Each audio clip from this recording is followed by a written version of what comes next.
வாழ்க வளமுடன். உடல் தளர்வாக அமர்ந்து கொள்கிறோம்.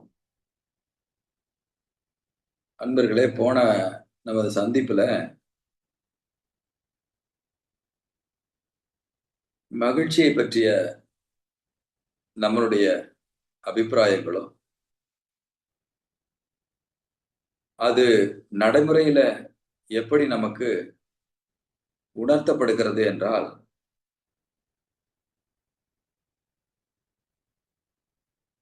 நல்லா படிச்சுட்டேன்னா மகிழ்ச்சியா இருக்கலாம்.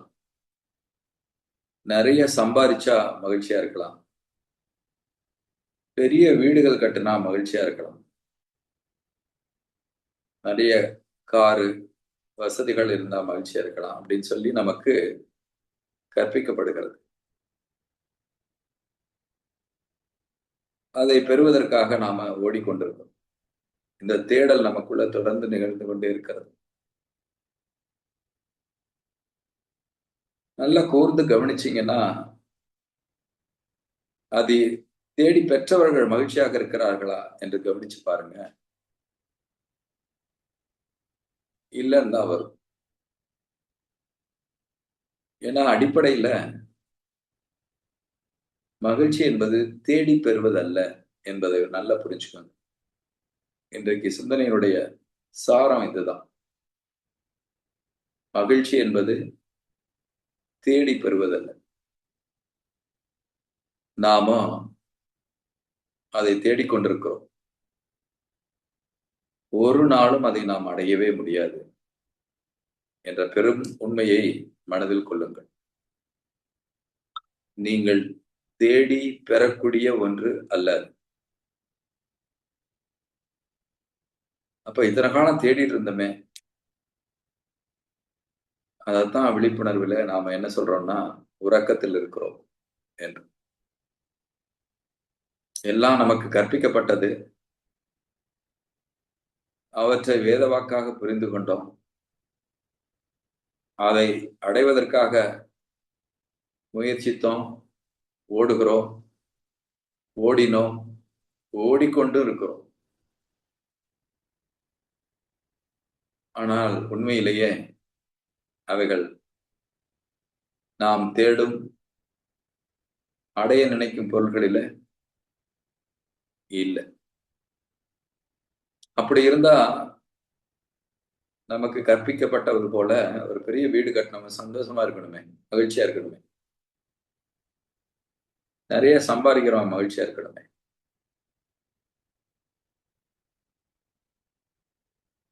நிறைய புகழ், பெரிய தலைவர்கள், இப்படியெல்லாம் அவங்க எல்லாம் மகிழ்ச்சியா இருக்கிறாங்களா? இவைகள் அனைத்துமே கேள்விக்குரியது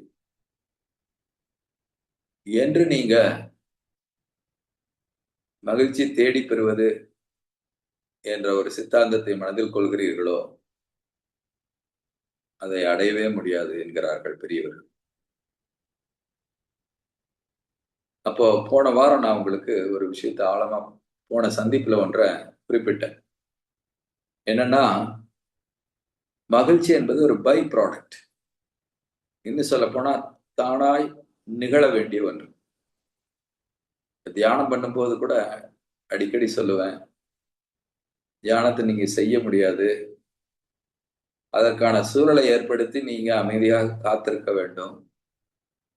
தியானம் தானாக நிகழக்கூடிய ஒன்று அப்படின்னு சொல்லுவேன். அதுபோல மகிழ்ச்சியும் தானாக நிகழக்கூடிய ஒன்று. ஆச்சரியப்படக்கூடிய உண்மை அது. அப்படி நிகழ வேண்டிய ஒன்றை நீங்கள் தேடுவதன் மூலம் பெறவே முடியாது. பல சூழ்நிலைகளில உங்க வாழ்க்கை பாதையில ஆங்காங்கே மகிழ்ச்சியுற்று இருப்பீர்கள். அங்கெல்லாம் என்ன நடந்ததுன்னு கவனிக்க தவறிடும். நாம தான் ஏற்கனவே ப்ரீசெட்டா இருக்கோமாச்சே. மகிழ்ச்சிங்கிறது இத வீடுகள்லையும், வாசல்களையும், பணம், பொருள்கள்ல, மற்ற நபர்கள் கூட பேசுவதில் இப்படி நாம ஒன்று கற்பனையாக ஒன்றை முடிவு செய்து அதை அடைவதற்காக ஓடுகிறோம். அதை பற்றி கொள்ள முயற்சி செய்கிறோம். அது நம்மை விட்டு போகும்போது கோபம், வெறுப்பு, இன்னும் சொல்லப்போனா வஞ்சம், பொறாமை போன்ற உணர்வுகளால் ஆட்டுவிக்கப்படுகிறோம். அன்பர்களே, மீண்டும் சொல்றேன், நாம இத்தனை காலம் புலன்வழியாக அனுபவித்தது அனைத்துமே இன்பம்தான். இன்ப துன்ப உணர்வுகள் தான். மகரிஷி அவர்கள் குறிப்பிட்டது போல, இன்பத்தின் அளவு முறை மீறும் போது எது இன்பமாக இருந்ததோ அதுவே உங்களுக்கு துன்பமாக மாறியது. அது மகிழ்ச்சி உணர்வு அல்ல. நாம் இத்தனை காலம் இந்த இன்ப துன்ப உணர்வுகளையே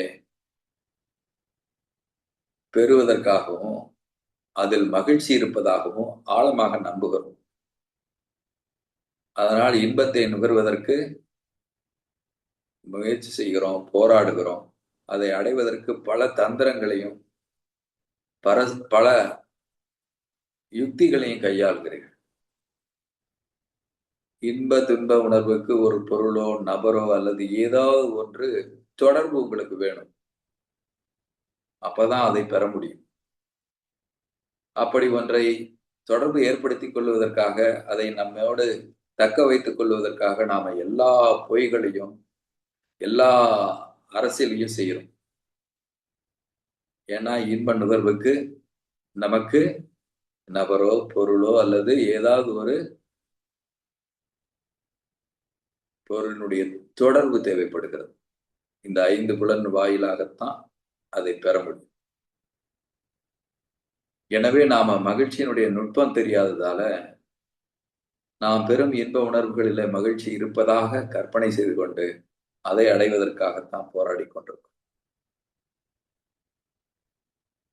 அதனால நான் போன சந்திப்புல உங்களுக்கு குறிப்பிட்டேன், ஒரு ஞானி ஒருவர்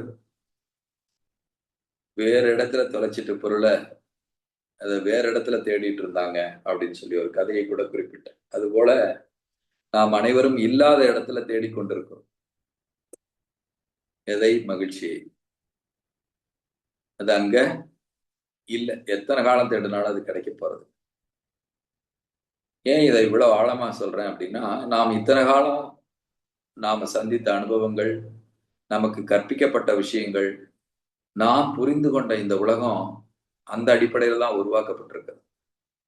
அதனால ஆழமா நம்ம நம்புறோம் அது.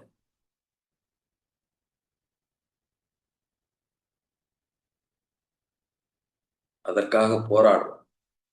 ஒரு பொருளையோ ஒரு நபரோடு தொடர்பு உங்களுக்கு இன்பத்தை கொடுக்கிறது என்றால் அதை அடைவதற்கு என்ன வேணாலும் செய்யறதுக்கு நாம தயாரா இருக்கோம். நல்லா புரிஞ்சுக்கோங்க, இன்பம் என்பது சொற்ப நேரத்துல உங்களை விட்டு கடந்து செல்வது. அது அந்த அளவு மீறும் போது துன்பமாக மாறிவிடும். அது ஒரு பெரிய இழப்பை உங்களுக்குள்ள உங்க உடல் அளவுல மனதளவுல ஏற்படுத்தி விடும். அது நிரந்தரமானது அல்ல. அளவுக்கு அதிகமாகும் போது எது இன்பம் என்று நிறுத்தீர்களோ அதுவே துன்பமாக மாறிவிடும். அப்ப இந்த புரிதல் இருந்தா அடுத்தது மகிழ்ச்சியை பற்றிய சிந்தனைக்கு நாம பயணிக்க முடியும், புரிந்து கொள்ள முடியும். நான் அதற்கு கூட ஒரு உதாரணம் சொன்னேன். ஒரு சாதாரண விறகு வெட்டி நல்ல வெயில்ல கஷ்டப்பட்டு விறகு வெட்டிட்டு இருக்கான் அப்படின்னு வச்சுக்கோங்க. விறகு வெட்டுதல் என்பது ஒரு மகிழ்ச்சியான செயல் அல்ல, மகிழ்ச்சிக்குரிய செயல் அல்ல. ஆனா அவன் வெட்டிட்டு இருக்கும்போது நல்ல வெயில்ல உடம்பெல்லாம் வேர்த்து சோர்வா இருக்கிற நேரம், ஜஸ்ட் இமேஜின், கற்பனை பண்ணி பாருங்க, லேசா வானம் மேகமூட்டம் இருண்டு ஒரு இதமான காற்று அவருக்கு அடிக்குது, அவர் மேல பட்டு பரடிட்டு போகுது. இப்ப அவருக்குள்ள ஒரு புத்துணர்வு, ஒரு மகிழ்ச்சி ஏற்படுது பாருங்க, உணர்வா பெறுகிறார் பாருங்க. இப்படித்தான் ஒரு மகிழ்ச்சியை நீங்க சந்திக்க முடியும். So it is a by product. அதனால இந்த செயல்ல மகிழ்ச்சி இருக்குன்னு நீங்க கற்பனை பண்ணிட்டு இருந்தீங்கன்னா அதை விட்டுடுங்க. இப்ப எங்க இது இருக்க முடியும் அப்படின்னா இன்னும் இன்னும் ஆழமா அதை பத்தி சிந்திக்கும். அதுக்குள்ள போறோம். எல்லா செயல்லையுமே அப்படி ஒரு மகிழ்ச்சி ஏற்பட முடியுமா? ஒரு முறை நான் ஒரு பேட்டி கவனிச்சேன். நாமெல்லாம் அன்போடு அழைக்கிற இசைஞானி அவர்கள் தன்னுடைய பேட்டியில குறிப்பிடுறாங்க, நான் இசை ஒரு பாடலுக்கு இசை அமைக்கும் பொழுது பல நேரங்கள்ல நான் என்ன மறந்துருவேன். என்ன நடக்குதுன்னு எனக்கு தெரியாது. அந்த இசையினுடைய நுட்பமான அதிர்வுகள், சப்தங்கள், அந்த ஒலிகள் எல்லாம் இதனோடு இது கோர்த்தா இப்படி நல்லா வருங்கிற ஒரு விஷயம் எனக்கு உண்மையிலேயே தெரியாது. அது தானா வந்து சேரும் அப்படின்னு சொல்றாரு அவரு. தானாய் நடந்தது. ஞானரிஷி அவர்கள் அடிக்கடி குறிப்பிடுவாங்க. தானாய் மலர்ந்தது. அதுபோல தானாய் அது நிகழ்ந்தது. இப்படி எத்தனை தருணங்களை நாம கடந்திருக்கோம்னு யோசிச்சு பாருங்க வாழ்க்கையில. அதுபோல நாம உண்மையிலே அந்த மாதிரி தருணங்களை கடந்திருக்கோமா? அப்படி அனுமதிச்சிருக்கோமா? அவர் என்ன சொல்றாரு? அவர் மட்டும் இல்ல. பெரிய பெரிய சாதனையாளர்கள்னு நீங்க போற்றக்கூடியவர். அது ஐசக் நியூட்டன் போல பெரிய விஞ்ஞானிகளா இருந்தாலும் சரி, பெரிய மியூசிஷியன்ஸா இருந்தாலும் சரி, இந்த உலகம் அங்கீகரித்த பெரிய ஓவியர்களாக இருந்தாலும் சரி, அவர்கள் அனைவருமே ஏகமாக ஒரு விஷயத்துல ஒன்றுபடுறாங்க. என்னன்னா, அப்படிப்பட்ட ஒரு அற்புதம் நிகழும் போது அவர்கள் அங்க இல்ல. எங்களுக்கு தெரியாம ஏதோ ஒன்றின் மூலமாக ஏதோ ஒன்று எங்களை வழிநடத்தி சென்றது. அதன் மூலம் தான் இது உருவாச்சு. அதற்கு நாங்கள் பொறுப்பல்ல. எங்களால் அது நிகழவில்லை என்பதை ஏகமாக ஏற்றுக்கொள்கிறார்கள்.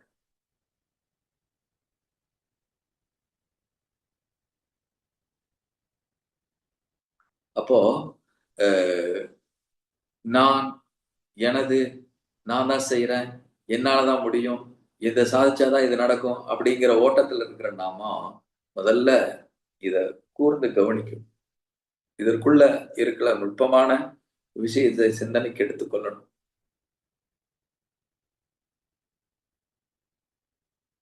மகிழ்ச்சி என்பது அப்படிப்பட்ட ஒரு அற்புதமான விஷயம். அது ஆழ்ந்து போகும்போது அதுவே ஆனந்தமாகவும், பரவசமாகவும் மாறக்கூடிய ஒரு தன்மை. இன்பம் என்பது உடலை சார்ந்தது நான் ஏற்கனவே சொன்னேன். மகிழ்ச்சி என்பது மனதினுடைய போக்கை பொறுத்து. அந்த நுட்பத்தை புரிய புரிய புரிய என்ன ஆகும் அப்படின்னா, என்னைக்கு அது அடக்கம் பெறுதோ, அது மகிழ்ச்சி, பின்பு ஆனந்தமாகவும், பரவச நிலைக்கும் கொண்டு செல்லும். மீண்டும் விழிப்புணர்வை உங்களுக்கு நினைவூட்டுகிறேன். நான் ஆரம்ப கட்டத்துல அந்த பயணத்தை தொடங்கும் போது சொன்னேன். எந்த ஒரு பொருளை பார்க்கும் போதும் எந்த எண்ணம் இல்லாம பாருங்க அப்படின்னு சொன்னேன். நிறைய முயற்சி செஞ்சீங்க. நிறைய பேர் அவங்களுடைய அனுபவத்தை அதே தான் திரும்பி வரேன். அதே இடத்துக்கு தான் வரேன். ஐயா அப்ப மகிழ்ச்சி, விழிப்புணர்வு எல்லாம் ஒண்ணுக்கு ஒண்ணு சார்ந்தது. தனித்தனியாலாம் இங்க இல்ல. கனெக்டட் தான். எவ்வளவு விழிப்போடு நீங்க இருக்கிறீங்களோ, அவ்வளவுக்கு அவ்வளவு அது மகிழ்ச்சி என்பது மீண்டும் மலர்ந்து ஆனந்தமாகவும், அது அடுத்த நிலையில பரவசம் என்ற உயர்ந்த நிலைக்கு நம்மை அழைத்துச் செல்லும்.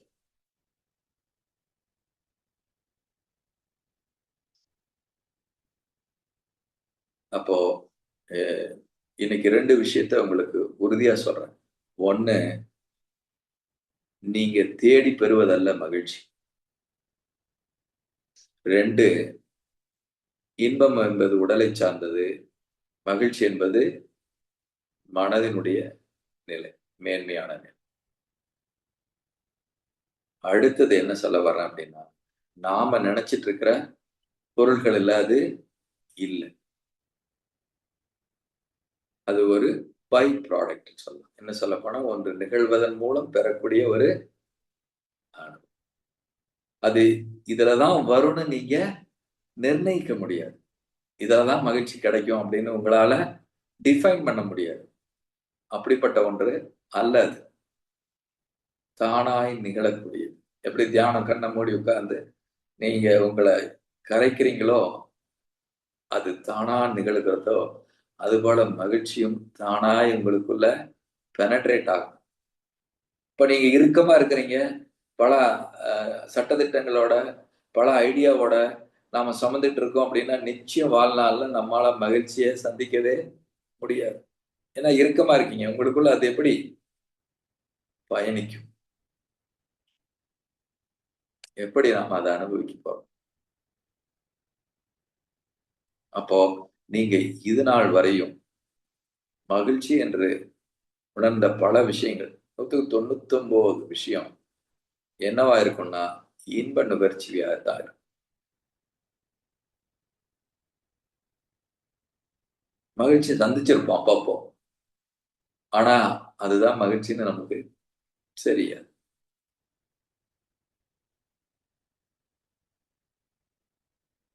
சில நுட்பமா அதை கவனிச்சிருந்தாங்கன்னா அதை உணர்ந்திருப்போம்.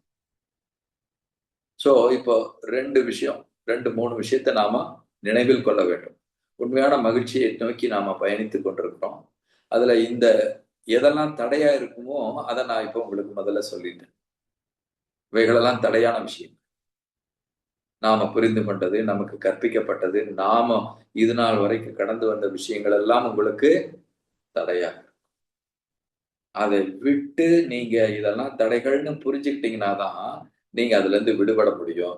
மகிழ்ச்சியை நோக்கிய பயணத்துல உங்களால இனிமையாக அடைய முடியும். இப்ப ஏற்கனவே உங்களுக்கு சொல்லியிருக்கேன். பெரும்பாலும் நம்ம மனம் கடந்த கால நினைவுகளை கொண்டுட்டு வந்திருக்கோம். நாம பேசும்போதே ஏற்கனவே ஒண்ணு உங்களுக்கு ரிசம்பிளிங்கா அல்லது வேற யாரோ பேசுனதா அல்லது எங்கேயோ படிச்சதா இருக்கும். அதை இதோட கனெக்ட் பண்ணும் இந்த மனசு. தட் மீன்ஸ் உங்களுடைய மனம் கடந்த காலத்தோடையே பயணிச்சு பழகியிருக்கு. அல்லது எதிர்காலத்தை நினைச்சு பயந்து பழகிரும். ஐயோ இது இப்படி ஆகுமா? நமக்கு பின்னாடி கஷ்டம் வருமே, பணம் இல்லைன்னா என்ன பண்றது, நாம சாப்பாட்டுக்கு கஷ்டப்படுவோமே, அல்லது சொந்த வீடு இல்லையே, இப்படி எதிர்காலத்தை நினைச்சு பயத்தோட வாழ்ந்துருக்கிறோம். இது 2 தான் உங்களுடைய ஆட்டிடியூட். நம்ம எல்லாருடைய ஆட்டிடியூட் அப்படிதான். கூர்ந்து கவனிச்சு பாருங்க தெரியும் இந்த ஒண்ணு. யார் ஒருத்தர் ஒரு சம்பாஷணை ஒரு பேச ஆரம்பிக்கிறீங்கன்னு வச்சுக்கோங்களேன், உடனே அது என்ன பண்ணும்னா ஏற்கனவே உங்ககிட்ட வச்சிருக்கு இல்லையா இன்ஃபர்மேஷன், அதோட கனெக்ட் பண்ணும். ஆமாங்க. இந்த ஒரு காரே பார்க்குறீங்கன்னா, ஓ! ஆமா இந்த காரு அன்னைக்கு இந்த 3வது வீட்டுக்காரர் ஒரு வீட்டுக்கு வந்திருந்தது நான் பார்த்தேன். நல்லா இருந்தது காரு. தட் மீன்ஸ் ஏற்கனவே இருக்கிற அனுபவத்தோட நீங்க கனெக்ட் பண்ணியே வாழ்ந்துட்டு நான் விழிப்புணர்வுல சொன்னதுதான். இறந்த காலத்தோடையே செத்த வாழ்க்கைய வாழ்ந்துட்டே இருக்கு. அல்லது இல்லாத எதிர்காலத்த நினைச்சு கணக்கிட்டுட்டு இருக்கு. இது 2 தான் ஏகமா நாம செய்யற விஷயம். இந்த 2 தன்மையும் சரியா புரிஞ்சுக்கல அப்படின்னா, நம்மளால மகிழ்ச்சியாக வாழவே முடியாது. அப்போ நீங்க ஒரு சிந்தனை உங்களுக்குள்ள ஓடுதுன்னா, உடனே அது அத நீங்க கவனிக்கணும். நான் ஏற்கனவே பலமுறை சொல்லியிருக்கேன். நீங்க கவனிப்பவன் தான். நீங்க மனம் இல்ல. ஓ! இது பழச கொண்டுட்டு வந்து கொட்டுது. இந்த குப்பைய கொட்டுது இது அப்படின்னு உங்களுக்கு ஸ்ட்ரைக் ஆகணும். அப்பதான் நீங்க விழிப்போட இருக்கீங்கன்னு அர்த்தம். ஏய் இது இல்லாத எதிர்காலத்த பத்தி சிந்திக்க வைக்குது. நோ. அப்படின்னு நீங்க உங்க மனசு உங்கள வெளிப்படைச்சு. அப்பதான் இந்த பயணம் மகிழ்ச்சியை நோக்கிய பயணம். ஆனந்தம், பரவசம் என்ற ஒரு உயர்ந்த பயணத்தை நம்மால அடைய முடியும். இப்போ ஒவ்வொரு பேச்சிலையும், ஒவ்வொரு செயலிலும் உங்களுடைய சிந்தனைய கடந்த காலத்துல இருந்து வந்திருக்கா? அல்லது எதிர்காலத்துல இருந்து வருதா? இந்த 2 விஷயத்தையும் அடிக்கடி உங்களோட சிந்தனையில இது 2 தான் இருக்கும். எவ்வளவு நுட்பமாக இருந்தாலும், எவ்வளவு ஏற்புடையதாக இருந்தாலும், உங்க மனசுக்கு எவ்வளவு நியாயமானதா இருந்தாலும், அது எங்க இருந்து வந்திருக்குன்னா, ஒண்ணு செத்த இறந்த காலத்துல இருந்து வந்திருக்கும். அல்லது இல்லாத எதிர்காலத்துல இருந்து வந்திருக்கும்.